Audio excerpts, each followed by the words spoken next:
I was standing in front of the bathroom mirror at work, adjusting my blazer and trying to calm my nerves when my phone buzzed. The message from my mother popped up. Marlo's getting married. Engagement party tonight at 7. Don't be late. My name is Alara, and that's how I found out my little sister was engaged, through a last-minute text message on what was supposed to be my big day. I'd spent the morning practicing my acceptance speech for my promotion to senior account manager. At 28, I was the youngest person to reach this position at Carson and Mills Marketing. My team had even planned a celebration for after the announcement. Alara? Everyone's waiting in the conference room. My colleague Rachel poked her head into the bathroom. You okay? Yeah, just.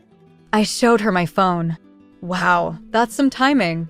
Rachel's reflection grimaced beside mine. Your sister really knows how to steal the spotlight, huh? I forced a smile. It's fine. I should be happy for her. But it wasn't fine. Nothing about Marlo's relationship with Oliver Grant had been fine for the past year. I'd seen how he subtly corrected her table manners at family dinners, how he always seemed to be helping her make better choices, his choices. Yet my parents were thrilled about their precious baby girl landing such a catch. The promotion ceremony went exactly as planned. I gave my speech, accepted congratulations, and smiled for photos while my mind raced with questions. Who was organizing this party? How long had they known? Why hadn't anyone told me? By 6:30, I was pulling up to my parents' house in my work clothes, having barely had time to touch up my makeup. Cars lined both sides of the street. Clearly, everyone else had gotten more notice than I had.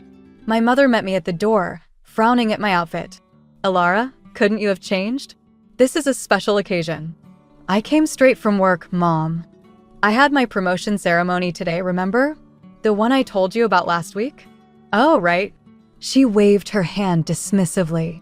Well, come in. Marlo's been asking where you were. The house was packed with familiar faces, aunts, uncles, family, friends, and Oliver's wealthy circle. In the center of it all stood Marlo, radiant in a pale blue dress that probably cost more than my monthly rent, showing off a diamond ring that could have paid for a small car. Alara, she squealed when she saw me, rushing over to grab my hands. Isn't it amazing? Oliver proposed this morning at sunrise on the beach. It was so romantic. Behind her, Oliver appeared, sliding an arm around her waist. We wanted to celebrate right away, he said smoothly. Sorry for the short notice. Something in his tone made me pause. His smile didn't quite reach his eyes as he looked at me, and I noticed how his fingers pressed just a little too firmly into Marlo's side.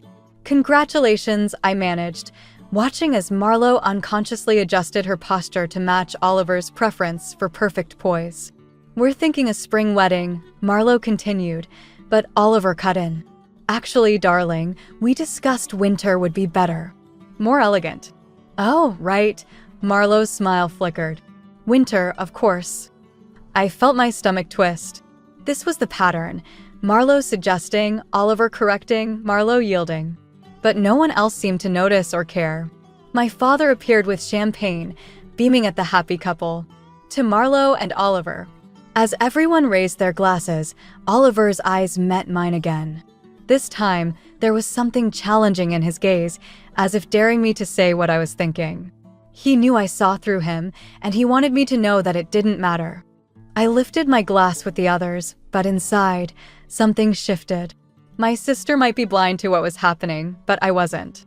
And unlike everyone else in this room, I wasn't going to stand by and watch Oliver Grant destroy her. The question was, how do you save someone who doesn't want to be saved? A week after the engagement party, my mother insisted on hosting a family dinner to discuss wedding plans. I almost declined, but something in my gut told me I needed to be there. That same instinct had me arriving 15 minutes early, just in time to catch an exchange I wasn't meant to hear. Really, darling, you should let me handle the guest list. Oliver's voice drifted from the kitchen. Your college friends might not quite fit the atmosphere we're going for. I paused in the hallway, my hand still on the front door handle. But Katie's been my best friend since freshman year, Marlo protested weakly. And she's lovely, but you have to think about appearances. My business partners will be there, And you want to make the right impression, don't you? The silence that followed made my skin crawl. I cleared my throat loudly and walked into the kitchen, pretending I'd just arrived. Marlo was standing at the counter, chopping vegetables with unusual intensity while Oliver lounged against the refrigerator, looking perfectly at ease. Need any help? I asked, watching Marlo's knife come down harder than necessary on an innocent carrot. Everything's under control, Oliver answered for her. Isn't it, sweetheart? Marlo nodded without looking up. Our parents arrived moments later, my mother fussing over Oliver's choice of wine while my father retreated to his usual chair with the evening paper. The scene was so normal it felt surreal, like watching actors perform a play about a perfect family. So, my mother began once we were seated. Oliver's found the most wonderful wedding planner. She did the Henderson wedding last year. You remember how gorgeous that was, Gordon. My father mumbled something noncommittal from behind his wine glass. Actually, Marlo spoke up. I was thinking maybe something smaller might be nice. More intimate. Oliver's fork paused halfway to his mouth. Darling, we discussed this. A winter wedding at the Grand Plaza. Everything's practically arranged. I know, but... Marlo, my mother cut in. Don't be difficult. Oliver knows what's best. And speaking of the Grand Plaza, Alara, did you hear they're looking for a new marketing team? Oliver mentioned he could put in a word. I just got promoted at my current job, I reminded her, gripping my knife a little tighter. Remember? Oh, but this would be such an upgrade. Oliver, tell her about their benefits package. I watched Oliver's practiced smile spread across his face. I'd be happy to make some introductions. After all, we're going to be family soon. We should help each other succeed, shouldn't we? The way he emphasized succeed made it clear what he really meant. Fall in line. I'm doing fine on my own, thanks, I said, meeting his gaze directly. Something flickered behind his eyes, annoyance, maybe even anger, before his smooth mask slipped back into place. Speaking of success, he turned to Marlo. Tell them about your decision, darling. Marlo pushed her food around her plate. I'm taking a break from my graphic design work. Oliver thinks it would be better to focus on the wedding and other priorities. You're quitting your job? I couldn't keep the shock from my voice. Marlo had fought hard for her position at that design studio. Taking a break, Oliver corrected firmly. A wife in my position has certain social obligations to consider. And what position is that exactly? The words left my mouth before I could stop them. The temperature in the room seemed to drop 10 degrees. My mother shot me a warning look, but I kept my eyes on Oliver. He dabbed his mouth with his napkin, taking his time before responding. I only want what's best for Marlo. Someone has to think about her future, don't they? The implication was clear. He thought she couldn't think for herself. Marlo's perfectly capable, I started, but my father finally lowered his paper. Let's not argue at dinner, he said quietly, and just like that, the subject was closed. Later, as Oliver helped my mother clear the plates, I caught Marlo's arm. Are you sure about all this? For a moment, something like doubt crossed her face. Then Oliver called her name from the kitchen, and whatever she'd been about to say vanished behind her practiced smile. Everything's perfect, she insisted, but her voice trembled slightly. Really, Alara, everything's exactly how it should be. I watched her hurry to join Oliver and realized with growing certainty that nothing about this was how it should be. Not even close. The truth came out in the middle of Bergdorf's, of all places. My mother had dragged us there for wedding dress shopping, insisting I come along for sisterly support.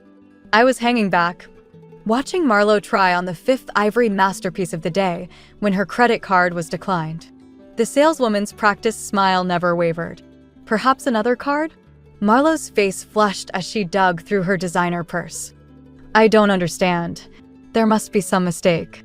My mother stepped forward, already reaching for her own wallet, but I caught a glimpse of the statement Marlo had hastily stuffed back into her bag. The number at the bottom had way too many digits. I've got this one, my mother announced, but I noticed how Marlo wouldn't meet anyone's eyes. Later, while our mother was discussing alterations with the seamstress, I cornered Marlo in the fitting room. How bad is it? I asked quietly. She smoothed invisible wrinkles from the silk gown. It's nothing, just a temporary thing with the card company. Marlo. Oliver's handling it, she snapped, then immediately softened her tone. He says I just need to learn better financial management. Once we're married, he'll take care of everything. Everything? I picked up her discarded purse, the receipt from earlier visible. Like he's taking care of the $30,000 you already owe? Her eyes widened. You went through my things? I saw the statement by accident. What happened? You don't understand, she said, fingers twisting in the expensive fabric. Oliver's world is different. There are expectations. The right clothes, the right accessories, the right everything. I needed to keep up. By maxing out your cards? Marlo, this isn't you.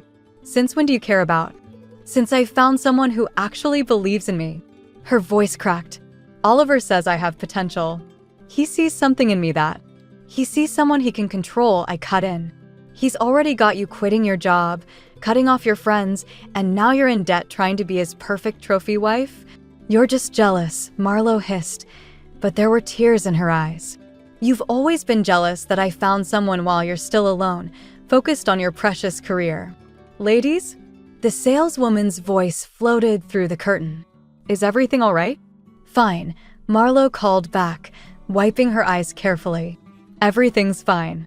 But later, as we were leaving the store, I overheard Oliver on the phone outside.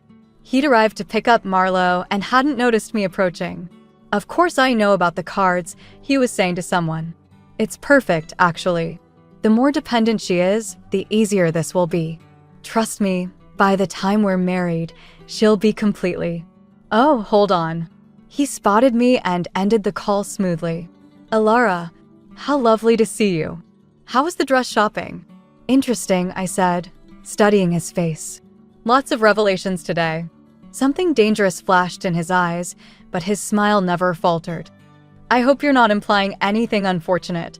After all, we're going to be family soon. It would be a shame if something came between us.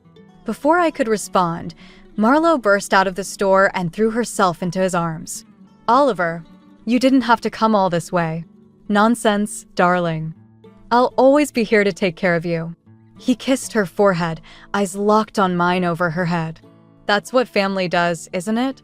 I watched them drive away, my sister chattering happily about wedding details while Oliver nodded indulgently.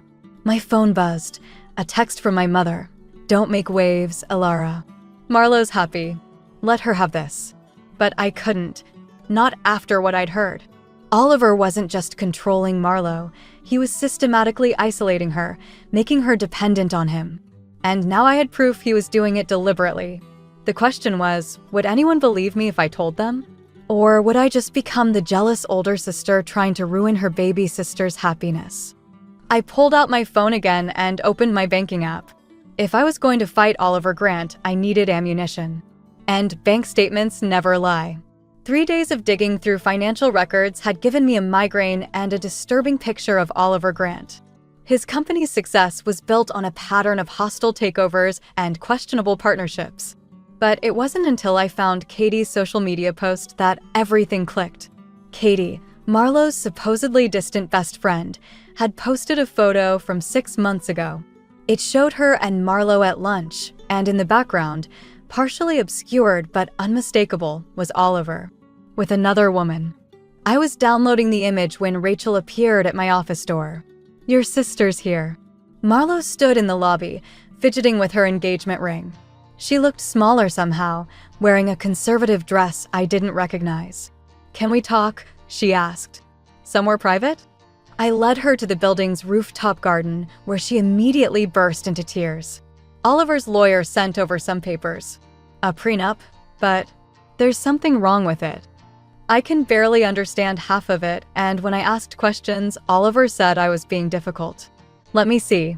She pulled out a crumpled document. As I read, my stomach turned. The agreement wasn't just unfair, it was predatory. Marlo would forfeit all financial independence, with clauses buried in legal jargon that would leave her with nothing if they divorced. Have you shown this to Dad? I asked. Oliver says involving lawyers will just complicate things. He wants me to sign it tomorrow. She twisted the ring again. He says it's about trust. It's about control. I pulled up the photo on my phone, just like this is. Marlo stared at the image, color draining from her face. That's from before we were serious. He said he'd ended things with her. When exactly did you start dating? February, I think. Everything happened so fast. This photo is from March. I zoomed in on the timestamp. And that woman? I found 3 other photos of them together from April. You've been investigating him? Her voice sharpened. Why can't you just be happy for me? Because he's lying to you. About everything. I thrust the prenup at her. Look at this clause here. It gives him control of any inheritance you receive. Did you know Mom and Dad updated their will last year? She shook her head slowly. And what about your credit cards? The ones he said he'd handle? Has he actually paid them off? He said he would. After the wedding. After you're legally bound to him and all your assets are under his control. Marlo stood abruptly, hugging herself. You don't understand. I love him. Do you? Or do you love who you thought he was? I have to go. She gathered her things with shaking hands. Oliver's expecting me for dinner with his partners. Marlo, wait. Just stay out of it, Alara. Please. I watched her hurry away, already typing on her phone, probably texting Oliver to reassure him. My own phone buzzed with a message from an unknown number. Careful where you dig, Miss Thompson. Some things are better left buried. I stared at the message, my pulse quickening. Oliver knew I was investigating him, which meant he was watching me too. Back in my office, I pulled up everything I'd found. The financial records, the photos, the prenup. My sister was walking into a trap, and I had proof. But proof wasn't enough. Marlo had to want to see the truth. Another message arrived. Family dinner tomorrow night. Oliver insists. Don't be late. This one was from my mother, but I could feel Oliver's influence behind the words. He was forcing a confrontation, confident he could maintain control. I looked at the evidence spread across my desk. Going to that dinner meant putting everything on the line. My relationship with my sister, my standing in the family, maybe even my safety. Given Oliver's warning, not going meant abandoning Marlo to his manipulation. I started organizing the documents into a folder, my decision made. Oliver Grant wanted to play games? Fine, but he was about to learn that some sisters are willing to burn everything down to protect their own. Tomorrow night would change everything. I just hoped Marlo would forgive me for what I had to do. The family dinner felt like a powder keg waiting for a spark. I arrived early, folder of evidence tucked in my bag, to find Oliver already there, helping my mother set the table as if he owned the place. Marlo sat nearby, unnaturally quiet, her engagement ring glinting like a shackle. Just in time, Oliver smiled. I was telling your parents about an interesting conversation I had with your boss today. My hand froze on the back of my chair. Excuse me? Oliver's been so helpful, my mother beamed. He mentioned your difficulties at work lately. The missed meetings, the suspicious computer activity. What exactly did you tell them? I kept my voice steady, though my heart hammered. Only my concerns about your well-being, Oliver said smoothly. After all, investigating private financial records during work hours could be seen as problematic. The threat was clear. He'd gotten to my job before I could expose him. My father cleared his throat. Alara, if you're having troubles. I'm not. I pulled out my chair, the scrape against the floor cutting through the tension.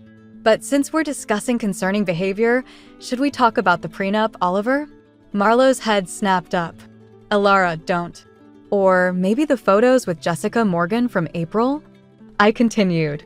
The ones taken while you were supposedly exclusive with my sister? Oliver's smile didn't waver, but his knuckles whitened around his water glass. I think you're misinterpreting. Show them, Marlo suddenly interrupted. Her voice was barely a whisper. Everyone turned to look at her. Show them what? My mother asked. My hands shook slightly as I reached for my bag, but Oliver spoke first. Darling, remember what we discussed about your anxiety? How you sometimes imagine. I saw the prenup, my father cut in quietly. All eyes shifted to him. Marlo brought it to my office this morning. Oliver's mask slipped for just a moment. That was meant to be private. Like the clause about her inheritance?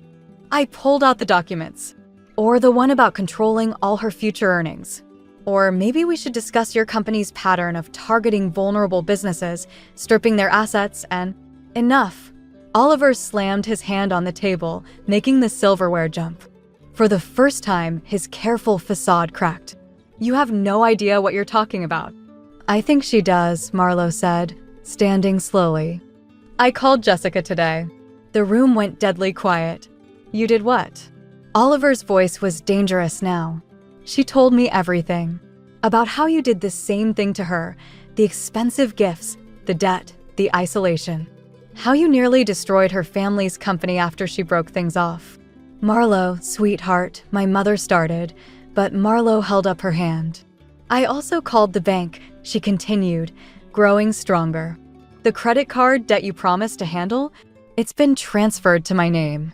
All of it. Oliver stood, his charm evaporating entirely. You ungrateful little.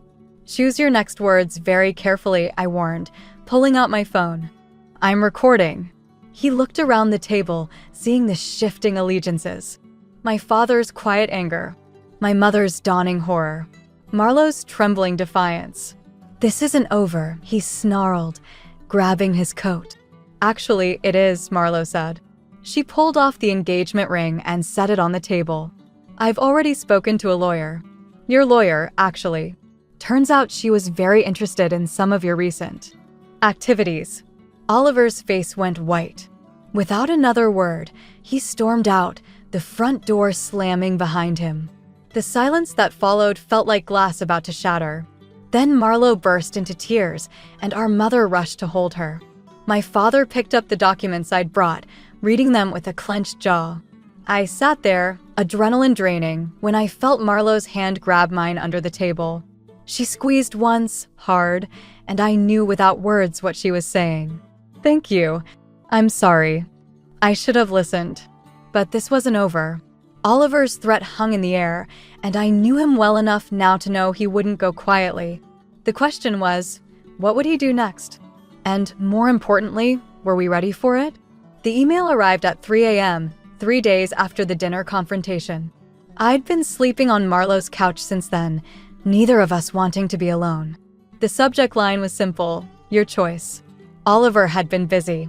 Attached were photos of every person I'd contacted during my investigation, every document I'd accessed, every call I'd made. The message below was equally simple. Board meeting tomorrow, 9 a.m. Come alone or these go to the SEC. I sat in the dark, staring at my laptop screen until Marlo found me.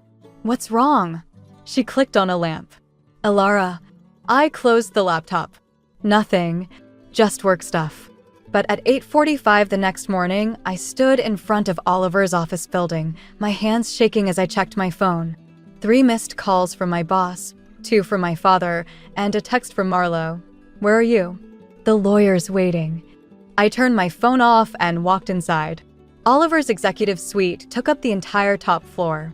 He was waiting by the window, backlit by morning sun, looking every bit the successful businessman he pretended to be. Right on time, he smiled. Always the responsible one, aren't you? What do you want? Want?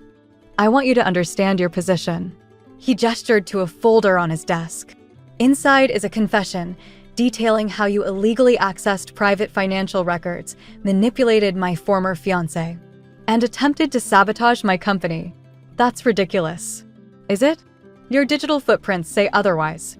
And your company's board would be very interested to know how you used their resources for your personal vendetta. My throat went dry. You're the one who…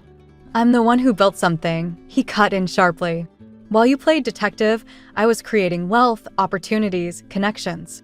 Do you really think anyone will believe your version over mine? He was right. I'd been so focused on protecting Marlo, I'd left myself exposed. Every move I'd made to uncover his schemes could be twisted to incriminate me instead. Sign the confession, he continued. Take full responsibility. In return, I'll ensure you merely lose your job, rather than face criminal charges. And of course, I'll leave your sister's debt exactly where it is, in her name. You're insane. I'm practical. You have 10 minutes to decide. He walked to the door. "Oh, and don't bother recording this conversation." The room scrambled. Alone in his office, I opened the folder. The confession was meticulous, turning every piece of evidence I'd gathered against me. My hands trembled as I reached the signature line. My phone buzzed in my pocket. I'd turned it back on out of habit. A message from an unknown number. "Check your email." Now, using Oliver's own computer, I logged into my account. There it was, an email from his lawyer. Not to me, but to the firm's ethics board, copied to me by mistake. It detailed Oliver's pattern of manipulation, including recordings of his threats to other women before Marlo. The timestamp, 2 minutes ago. The door opened. Oliver strode in, phone to his ear, face contorted with rage. "What do you mean, resigned?" "I own your—" He froze, seeing his computer screen.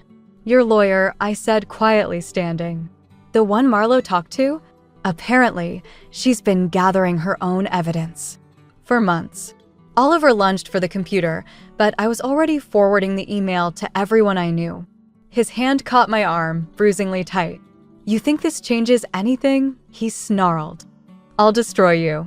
"No," a voice came from the doorway. "You won't."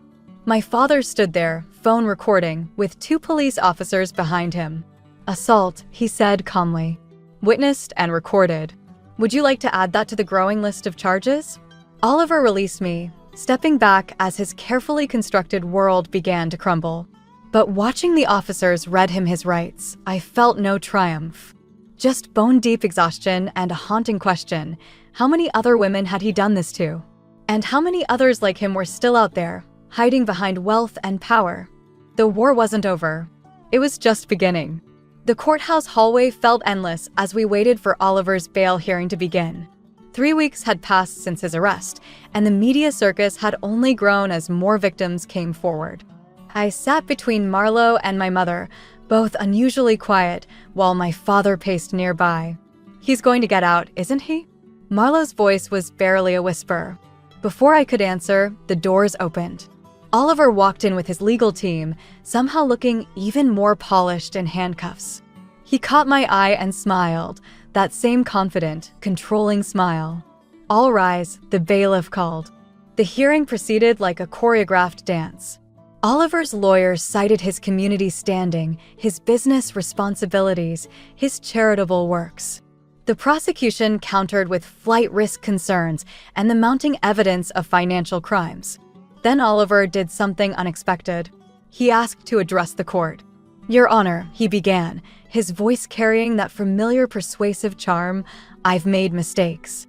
But everything I did was out of love, for Marlo, for my company, for the people who depend on me." I felt Marlo tense beside me.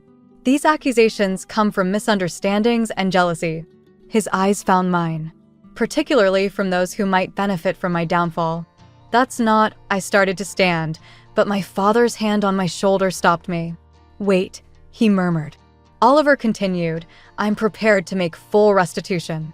To demonstrate my good faith, I've already arranged to clear Miss Thompson's credit card debt." Marlo's sharp intake of breath drew attention. She stood slowly, shrugging off our mother's restraining hand. "Your Honor." Her voice shook but grew stronger with each word. "May I speak?" The judge considered, then nodded. "The debt Oliver mentions? He created it. He convinced me to spend money I didn't have, promised to handle it, then used it to control me. Just like he used my insecurities, my family's expectations, and my fear of disappointing everyone." Oliver's mask slipped slightly. "Marlo, darling." "I'm not finished." She stepped forward. "I've spent weeks thinking I was stupid for falling for his manipulation. But I'm not the stupid one. He is. Because he underestimated my sister. He underestimated me. He thought money and charm could buy him whatever he wanted." "Miss Thompson," the judge interrupted, "do you have evidence of these claims?" "Yes, Your Honor." My father stepped forward, holding a familiar folder. Financial records, witness statements, and recordings documenting a pattern of manipulation and fraud extending well beyond my daughter's case. Oliver's lawyers huddled around him, whispering urgently, but his eyes remained locked on Marlo. "You ungrateful little," he started, but his lawyer grabbed his arm. Too late. The mask had cracked completely, revealing the rage beneath. He shrugged off his lawyer's restraint. Everything I gave you, everything I promised, you're throwing it away for what? Some misguided sense of family loyalty. No, Marlo said quietly. I'm choosing myself. The judge's gavel cracked like thunder. That's enough. Bail denied. Defendant will be remanded until trial. As officers approached to escort Oliver out, he turned to me one last time. This isn't over. You have no idea what's coming. Actually, I stood, finally letting months of anger surface. It is over. Your lawyer didn't just send evidence about your crimes against Marlo. She sent everything. Every scheme, every victim, every corrupt deal. It's all coming out. The color drained from his face as understanding hit. His own attorney had betrayed him, just as he had betrayed everyone else. Later, outside the courthouse, my mother pulled both Marlo and me into an unexpected hug. I'm sorry, she whispered. I should have seen it. Should have listened. We all should have, my father added. Marlo squeezed my hand. You did. You saw everything. Not everything, I admitted. I was so focused on exposing Oliver, I almost missed what really mattered. Us, this family, being honest with each other. Speaking of honesty, my father cleared his throat. There are some things we need to discuss. About favorites and fairness and how we move forward. I looked at my family, really looked at them, and saw something I'd missed before. The possibility of change, of healing. Of building something stronger from the broken pieces Oliver left behind. Yes, I said. Let's talk.